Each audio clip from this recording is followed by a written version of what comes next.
World War III has already started. The pieces are in place, the funding is distributed, the weapons have been transferred. The kettle is starting to boil. I'm talking about Ukraine and how that little chunk of land is going to start the next global war. Ukraine has been corrupt for decades. It's where the global players, money and influence plays like a college frat on spring break, except they do it with your money. Ukraine is the site of Chernobyl, the worst nuclear disaster in history. It is my opinion that it failed due to thousands of little mistakes, all linked to corruption. You save a few bucks here, you overlook a safety inspection there, hire a friend or a cousin who isn't quite qualified. You see how this goes. One of the largest and most glaring examples of this public corruption is the Burisma company. Burisma was founded in 2002. Consolidation of the Burisma Group took place mainly in 2006 and 2007. It became a major shareholder of the Sunrise Energy Resources, a Delaware corporation. Yes, that Delaware, the U.S. state where Biden lives.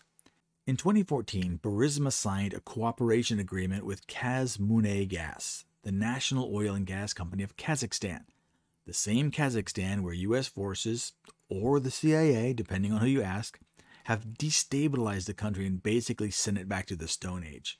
Read Confessions of an Economic Hitman to better understand my opinion on that. But they have oil, so Burisma started fracking. They bought fracking fleets valued at $40 million and soon became a large natural gas producer in Eastern Europe. Soon, they needed help with, quote, corporate governance best practices, end quote. I'm not sure what that means, but they hired the best qualified person, Hunter Biden, who has no experience on any petroleum projects and does not speak the language, but they hired him nonetheless and paid him $50,000 a month. Now, I couldn't find any evidence he ever attended a meeting in person. Keep in mind, this doesn't mean he never did. I just can't find any evidence of those meetings. However, I can find that he was hired in 2014 and his contract expired in 2019. So that's 5 years at $600,000 per year. That's about $3 million. I'm not sure what knowledge or experience he provided, but he is related to Joe Biden, and that might just be a coincidence. Burisma goes into a deep rabbit hole, and you can explore this for weeks, but there was an attorney general who was investigating Burisma. Joe Biden demanded that he be fired, or he would withhold U.S. funding. And well, son of a bitch, he was fired. There's another $1 billion loan guarantee. And I had gotten a commitment from Poroshenko and from Yatsenyuk that they would take action against the state prosecutor, and they didn't. So they said they were walking out to press conference. I said, no, I'm not going to, we're not going to give you the $1 billion. They said, you have no authority. You're not the president. The president said. I said, call him. I said, I'm telling you, you're not getting the $1 billion. I said, you're not getting the $1 billion. I'm going to be leaving here. And I think it was, 6 hours? I said, I'm leaving in 6 hours. If the prosecutor's not fired, you're not getting the money. Well, son of a bitch. Got fired. And they put in place someone who was solid. Good thing he replaced the prosecutor with someone who was solid, whatever the hell that means. Also, Burisma had 2 original founding members, Mykola Zlochevsky and Mykola Lysin. Each owned 50% interest in Burisma Holdings. Lysin, who was also a Ukrainian politician, died in a traffic accident in 2011. Conspiracy? Maybe really bad luck?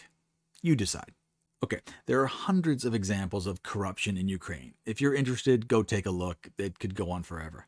But let's get back to current day and how we are gearing up for the next war. But first, take 2 seconds, smash that subscribe button, and come back tomorrow for more of this. If you like these stories, it helps. I promise I won't withhold your money and get you fired. So let's start with Putin, the most evil man in the whole world. He definitely attempted to take over Ukraine about 10 months ago. He invaded with tanks and troops. Some people say he was trying to liberate the Ukrainian people from the corruption. Some say he's an evil tyrant who wants world domination. Others say he's trying to protect Russia from invading NATO forces. There's probably some truth to all of that.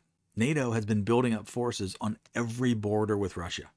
If you look at it from Putin's perspective, this is remarkably similar to the Cuban Missile Crisis from 1962. In summary, USA was freaking out because the USSR was parking nukes in Cuba, just a few miles from the US border. And even with missile technology from 60 years ago, that meant they could bomb us with only a few moments' notice. I'm told it was really scary, and the entire country was on edge for weeks. Well, we're doing the same thing now. NATO has parked military equipment all over the Russian border, and Ukraine, which is not a NATO member. The eastern part of NATO butts right up against to Russia's western border. So this new part of NATO is now armed with Western troops, military equipment, and in Russia's defense, they're feeling a little like a trapped rat. Russia also needs a southern port. Most of their northern ports are frozen for a part of the year, so the Black Sea ports are important. That's probably why Obama let Putin take Crimea. Now, Putin didn't take any land for 4 years, but then Biden is elected and Putin invades Ukraine. That's probably just another coincidence. So Putin is trying to take Ukraine. There's no argument about that. NATO wants to defend it, even though they're not an ally. They are not a member of NATO. They would have exactly the same claim on our resources as Zimbabwe. If Zambia invaded Zimbabwe, we would not be sending $100 billion. But we sent over $100 billion to Ukraine. Sorry, that's not exactly accurate. Your children and their unborn children sent that money. The money doesn't exist. It's just debt that will be piled on your ancestors. So we understand a few reasons why Russia has invaded Ukraine. Will they take control over all of Ukraine? It's not likely. Are they going to give up and go home soon? It's very unlikely. Just recently, Putin finally used the word war to describe the situation in Ukraine. This is a big change. This happened just recently when the Ukrainian President Zelensky was visiting Biden in Washington last week. Putin said at a Thursday televised news conference, quote, "Our goal is not to spin this flywheel of a military conflict, but on the contrary, to end this war," adding that this is what we are striving for, end quote.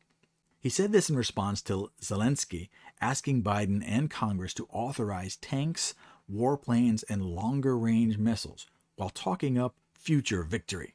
Now, Great Britain is also a part of NATO, and they don't want to be left out, so they sent some Royal Marines to take part in the covert operations in Ukraine. Covert operations. This means that the UK has an active military presence in Ukraine. I assume they're armed, and when you get right down to it, the military only has one job. It takes alive people, and it makes them not so much alive. UK is at some level at war in Ukraine. Calling it covert ops doesn't change that fact. But the US is the big player. We have sent billions in weapons, training, supplies. We've sent actual troops. Yes, we have. There are reports that US troops in Ukraine, but they're just advisors, which is exactly how Vietnam started. The Pentagon is leaking that United States troops may soon be sent to Ukraine as advisors. This is how Vietnam began, with a couple hundred troops going there as advisors. Now, the Pentagon says, you ready for this? They're going to go there with barcodes to confirm the receipt of American equipment, to make sure that the barcode on the equipment on the ground is the same as the barcode as the equipment was in Poland when it was shipped to the Ukraine. This is extremely dangerous. This is either mission creep or this is a decision to introduce troops on the ground. So what happens when some of them come home in body bags? This is very, very dangerous, my dear friends. And it's happening right before our eyes. Can the President of the United States of America introduce American troops on the ground in this theater of war on his own? Regrettably, yes. I know Vietnam was a long time ago and some of the earliest TV-based propaganda, so getting the real story was tough. But thousands of people were killed or injured in Vietnam. We never should have been in Vietnam. It was started on a lie. The Gulf of Tonkin, yeah, didn't really happen. And once we got started, it just kept going. Ukraine will be the same. Now, Biden has done his part to ramp up the rhetoric by saying we are obligated. Nope. It's a sacred obligation to prepare those we send to war. He is preparing to go to war. How can you interpret that any other way? And Russia is doing the same. Now, if you believe the propaganda, they might have better weapons than us. They have supersonic and hypersonic missiles. We do not. We tried, but the tests have gone horribly wrong. I doubt it has anything to do with our woke military that wear dog masks and can't pick a pronoun. That's another story. Now, Russia claims it has missiles that can totally defeat our Patriot missile defense system. Do they? I don't know. I fear that we'll find out soon enough. Ukraine's northern neighbor of Belarus. So far, Alexander Lukashenko, the president of Belarus, has not entered the war directly, but has been an ally of President Putin. He said earlier this week, if you want peace, you must prepare for war. For the first time, and saying he wants it to end. But at the same time, Putin is warning that his so-called Satan II nuclear missile will soon be ready for combat, a missile that could hit the U.S. President Putin promises to deploy that intercontinental ballistic missile soon that he says can evade most Western air defenses, and that includes the Patriot missile defense system that the United States just provided Ukraine. He says Russia will, quote, crack the Patriot system, and the U.S. giving it to Ukraine will only prolong the war. Systems has the necessary range to potentially strike the United States. What's significant about these hypersonic missile systems is not only the speed at which they can fly, several times the speed of sound, but that they can change course once they re-enter the Earth's atmosphere. They can baffle air defense systems, making them incredibly hard to shoot down. As of December, Russia and China were training together. It's no secret that China would be happy if USA was removed as a global leader. So this is where the world war part comes into play. All of NATO, all their nukes, all their money, all their troops are backing Ukraine. China and Russia are trying to take Ukraine. We'll see who wins. Now, just to finish this off, there's some news that just broke over the last couple of days. We're just going to bullet point this and we'll leave on that. A large number of U.S. Army tanks and military vehicles began arriving at the Dutch port of Vlissingen on Wednesday, January 11th, just a couple days ago, ahead of their transport to Poland and Lithuania later. This year, as part of moves to strengthen NATO's eastern flank, the equipment includes large numbers of M1 Abrams tanks, Bradley fighting vehicles from the 2nd Brigade Combat Team, 1st Cavalry Division of Fort Hood, Texas. Dutch armed forces are helping with marine security and guarding the port area where the vehicles will be housed before they continue east.